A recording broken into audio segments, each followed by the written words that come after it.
Hello friend, मैं हूं नीतीश कुमार। आप सभी को स्टूडेंट स्टडी सेंटर में स्वागत करता हूं।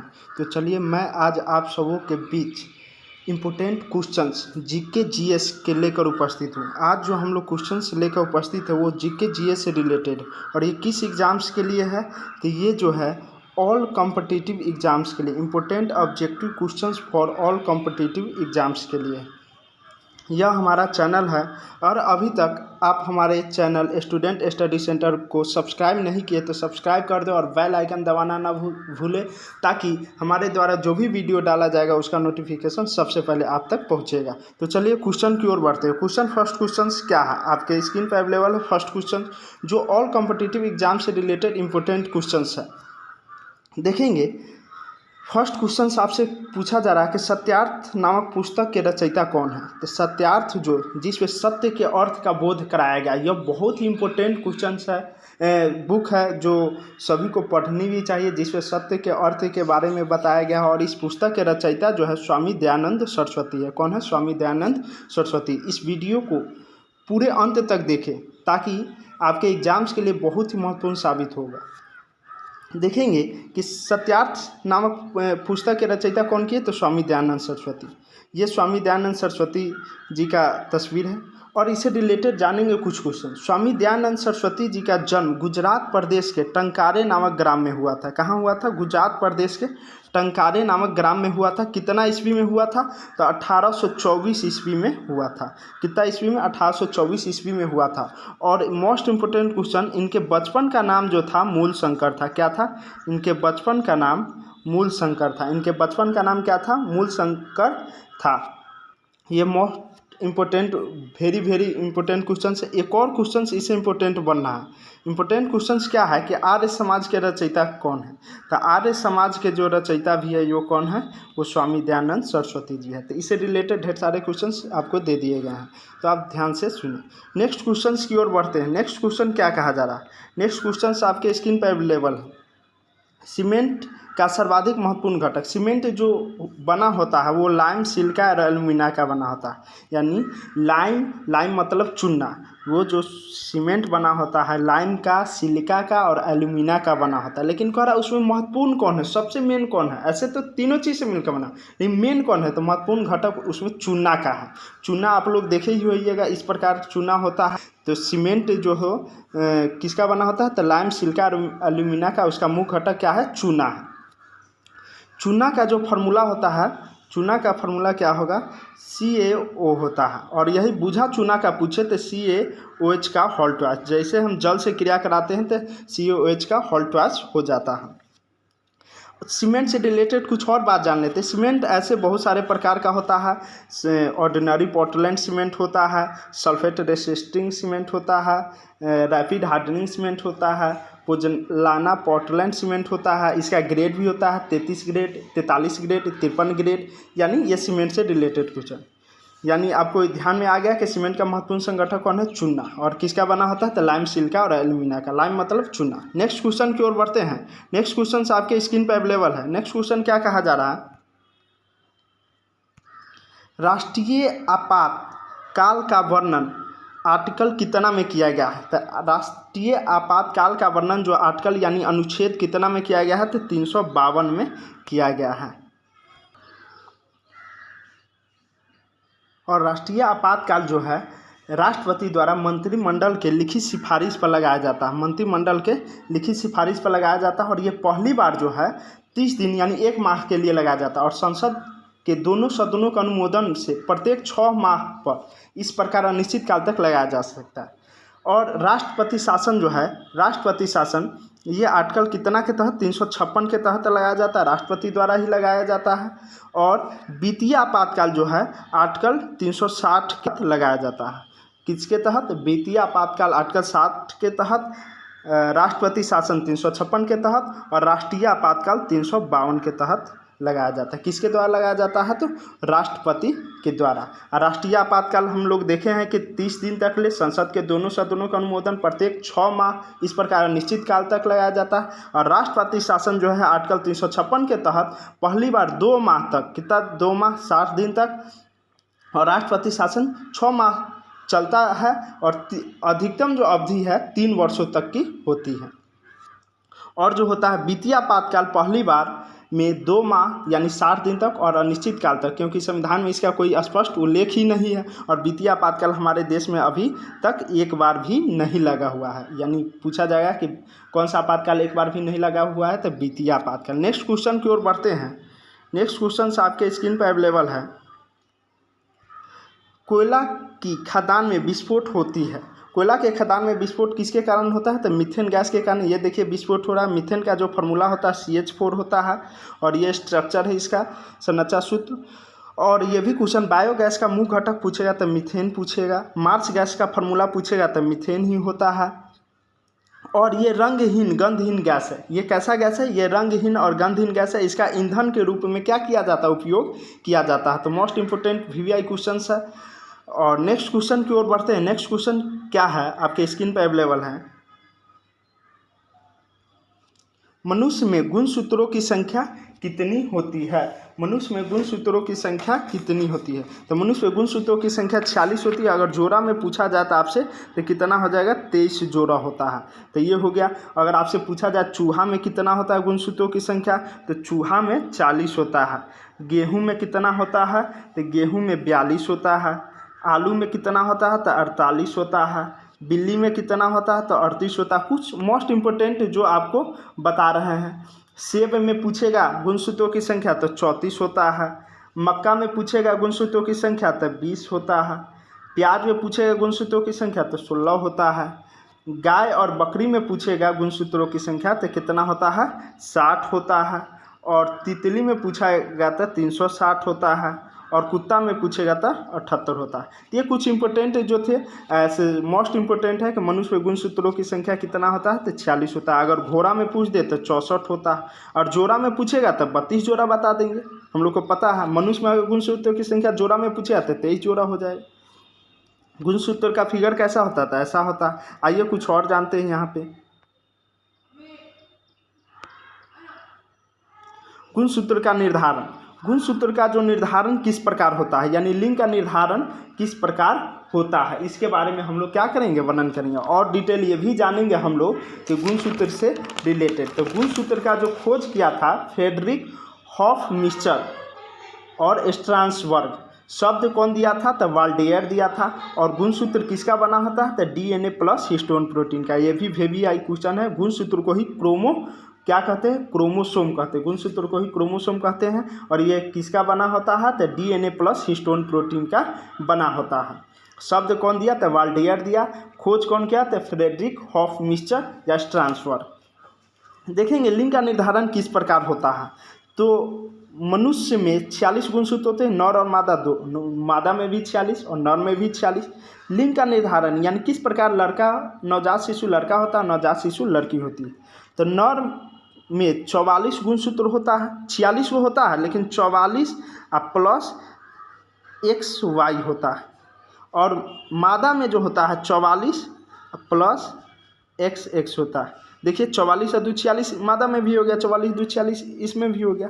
अब ध्यान देना है यहाँ पे कि लिंग के निर्धारण वक्त क्या होता है कि नर का जो 22 जोड़ा, नर का यहाँ फिगर में आप लोग देखिए 22 जोड़ा जो है, यानी 44 गो, और Y नर का 22 जोड़ा नहीं, सॉरी, नर का 22 और Y और मादा का 22 और X, यानी 22 22 44 और XY मिल गया। तो 22 22 जो होता है ना, यहाँ देखेंगे, यहाँ देखिए कि लिंग का निर्धारण वक्त 22 जो है स्त्री का, पुरुष का। और मान लेते हैं कि 22 22 44 हो गया और पुरुष से Y आ गया और महिला से X आ गया। तो ये 22 22 44 और XY यानी 46 हो गया। तो पुत्र का निर्धारण होगा 22। अब 22 जो सेम होता है ना, उसे हम लोग क्या कहते हैं, ऑटोसोम कहते हैं।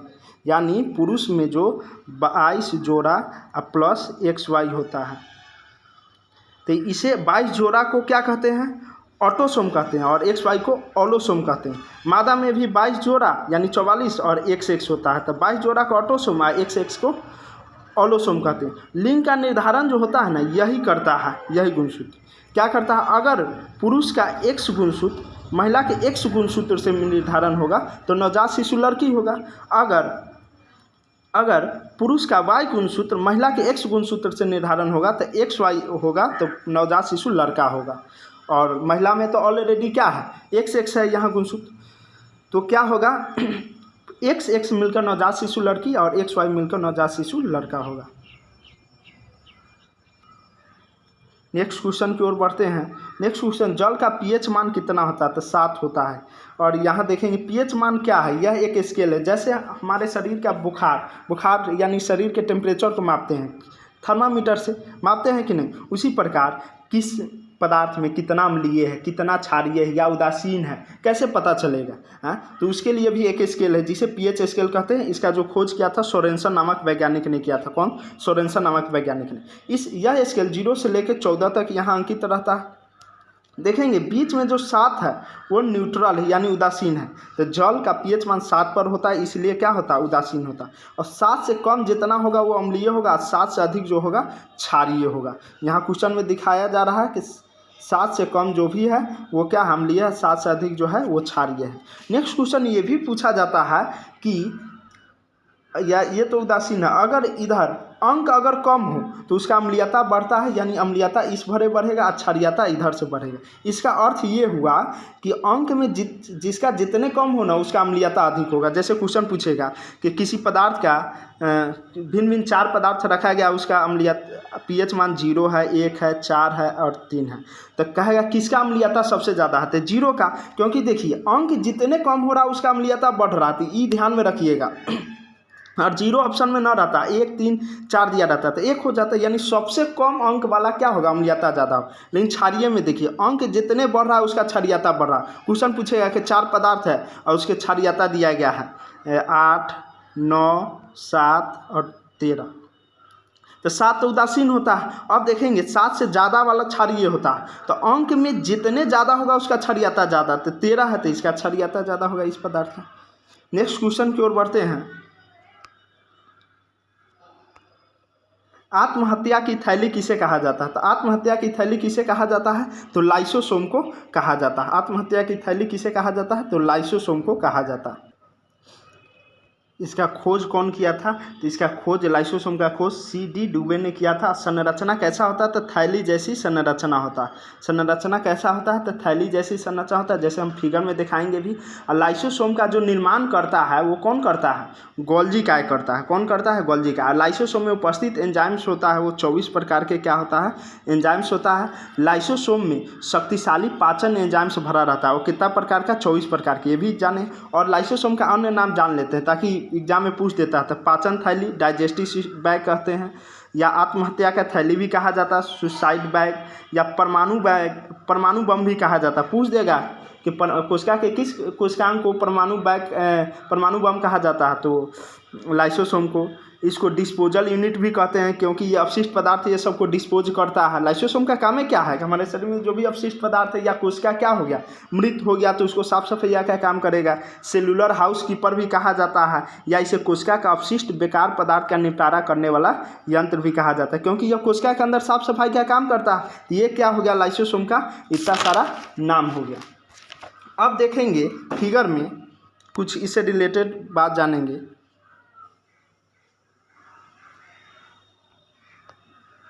ये आपका जंतु कोशिका का क्या हो गया, डायग्राम हो गया। ये बाहरी वाला जो परत है उसे कोशिका झिल्ली कहते हैं। जैसे पादप कोशिका में क्या होता है, पादप कोशिका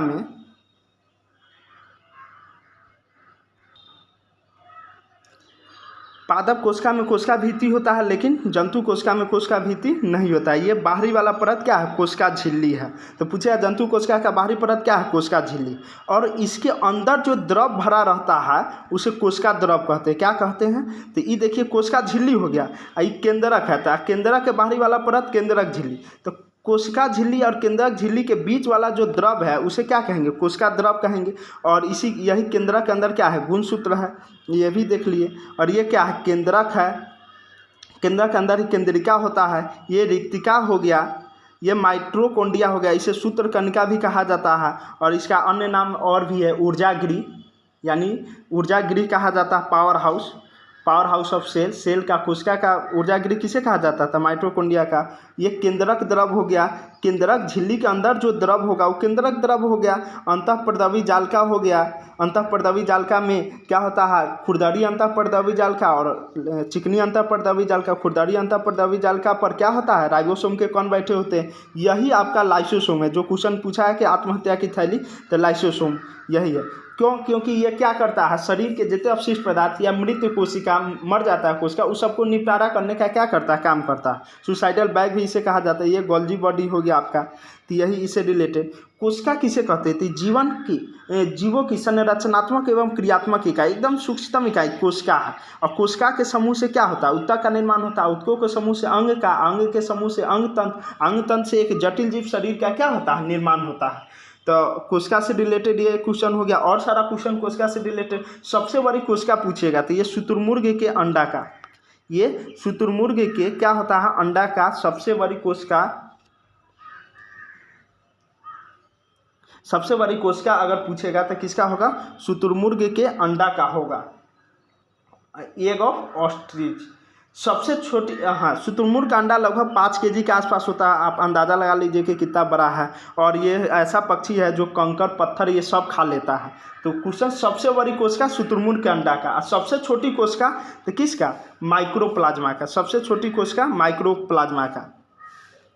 और अब मानव शरीर में अगर देखा जाए तो सबसे बड़ी कोशिका किसका होता है? वो अगर ऐसे पूछेगा सबसे बड़ी कोशिका तो किसका बोलिएगा? शुतुरमुर्ग के अंडा का। और सबसे छोटी तो माइक्रोप्लाज्मा। लेकिन क्वेश्चन आपसे कहे मानव शरीर में सबसे बड़ी कोशिका तो क्या हो जाए? अंडाणु।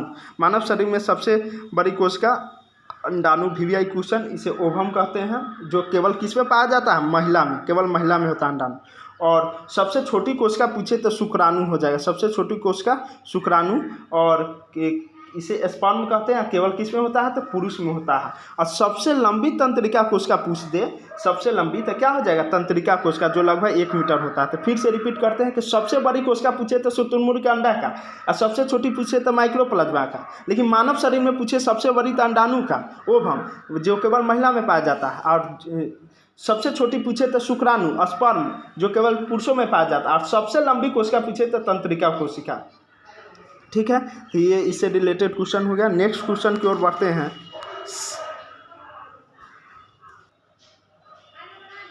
शिवाजी का जन्म किस जिले में, शिवाजी का जन्म किस, यहाँ जिले, सॉरी यहाँ किले होगा। शिवाजी का जन्म किस किले में हुआ था? तो शिवनेर के किला में। शिवाजी का जन्म किस किले में हुआ था? तो शिवनेर के किला में। अब इससे रिलेटेड हम लोग कुछ और बातें जानेंगे कि शिवाजी का जन्म जो हुआ था, क्या हाँ शिवनेर के किला में तो हुआ था। इनका जो जन्म हुआ था 6 अप्रैल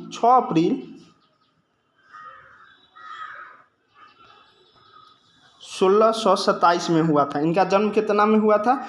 6 अप्रैल 1627 में शिवनेर के शिवनेरी देवी नामक स्थान पर शिवनेर रखा गया था। यानी 1627 में शिवनेर के शिवनेरी देवी के नाम पर ही शिवनेर रखा गया था।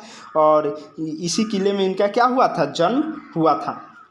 इनके पिता का नाम जो था, इनके पिता का नाम शाहजी भोसले था, माता का नाम जीजाबाई था। और गुरु जो था इनका, धार्मिक गुरु, वीवीआई क्वेश्चन, इनका धार्मिक गुरु जो था रामदास था। धार्मिक गुरु रामदास था। और राजनीतिक गुरु पूछे या संरक्षक तो दादाजी कोंडदेव। वीवीआई क्वेश्चन है। इनकी पहली पत्नी जो थी साईबाई थी। इनकी पहली पत्नी कौन थी? साईबाई थी,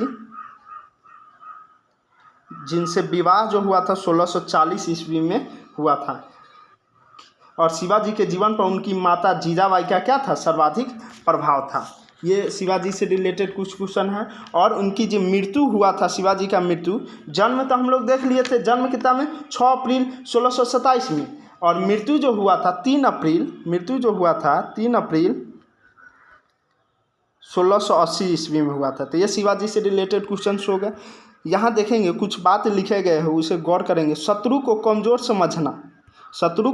समझना या बहुत अधिक बलवान समझना, दोनों ही स्थिति घातक है। बात सही है। चलिए नेक्स्ट क्वेश्चन की ओर बढ़ते हैं।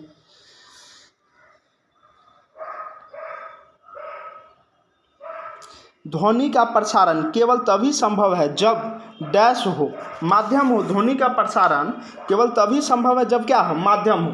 ये प्रकाश थोड़े है कि प्रकाश बिना माध्यमों में गमन कर जाता है, यानी निर्वात में भी गमन करेगा और हवा रहे, पानी रहे, कांच है, सब में गमन करेगा। सबसे अधिक प्रकाश का वेग जो होता है निर्वात में ही होता है, 3 × 10⁸ मीटर पर सेकंड या 3 लाख किलोमीटर पर सेकंड। लेकिन यहाँ ध्वनि है तो ध्वनि के गमन के लिए प्रकाश रहता है तो बिना माध्यमों में क्या होता है, गमन कर जाता है। लेकिन ध्वनि को गमन के लिए तभी संभव हो जब डैश हो, माध्यम, कोई माध्यम रहेगा तभी गमन कर सकता है। और ध्वनि के लिए माध्यम का होना बहुत ही जरूरी अनिवार्य है। ध्वनि निर्वात में गमन नहीं कर सकते। निर्वात मतलब जहाँ हवा हुआ ये सब नहीं हो तो यानी बिना माध्यम के गमन नहीं कर सकता। लेकिन प्रकाश निर्वात में गमन कर देता है, ये बात ध्यान में रखिएगा। प्रकाश क्या करेगा, निर्वात में गमन करता है। ताप बढ़ाने पर ध्वनि की चाल भी बढ़ जाती है, और ताप बढ़ा दिया जाए तो ध्वनि की चाल क्या हो जाएगा, बढ़ जाती है। किसी माध्यम में ध्वनि की चाल आवृत्ति पर निर्भर नहीं करती। ये भी इससे रिलेटेड बात है कि कोई माध्यम है और उसमें ध्वनि की जो चाल है, स्पीड है, वो क्या करता है, आवृत्ति पर यानी फ्रीक्वेंसी पर डिपेंड नहीं करती है। नेक्स्ट क्वेश्चन की ओर बढ़ते हैं। उत्तर प्रदेश राज्य जो है भारत के कितने राज्यों के साथ सीमा बनाती है? तो उत्तर प्रदेश जो राज्य है भारत के 8 राज्यों के साथ सीमा बनाती है। ये डायग्राम भी आप देख सकते हैं। तो उत्तर प्रदेश राज्य जो है भारत के 8 राज्यों के साथ क्या करती है, सीमा बनाती है। फिगर में थोड़ा साफ नहीं दिखाई दे रहा है, लेकिन चलिए इसी से एडजस्ट करते हैं। उत्तर प्रदेश यहाँ राज्य है, वो कितने राज्यों से सीमा बनाती है, तो 8 राज्यों से।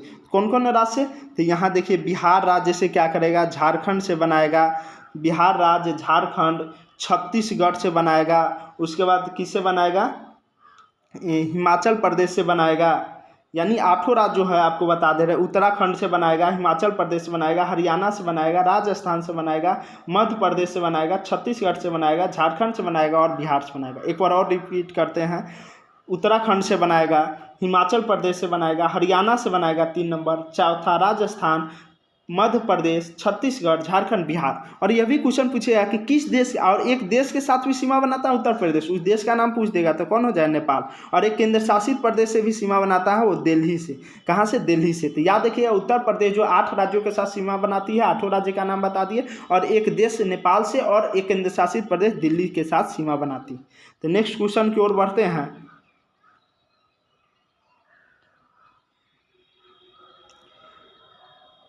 स्वतंत्रता दिवस कब मनाया जाता है? भारत में जो स्वतंत्रता दिवस कब मनाया जाता है, तो 15 अगस्त को मनाया जाता है। 15 अगस्त को स्वतंत्रता दिवस और 26 जनवरी को गणतंत्र दिवस मनाए जाते हैं। तो ये कुछ देशों के स्वतंत्रता दिवस के नाम हैं, आप देख लीजिए, गौर कीजिए, एग्जाम में पूछा जा सकता है। भारत 15 अगस्त, पाकिस्तान में स्वतंत्रता दिवस 14 अगस्त, अमेरिका में 4 जुलाई को, बांग्लादेश में 16 सितंबर को। नेक्स्ट देखेंगे दक्षिणी कोरिया में 15 अगस्त को।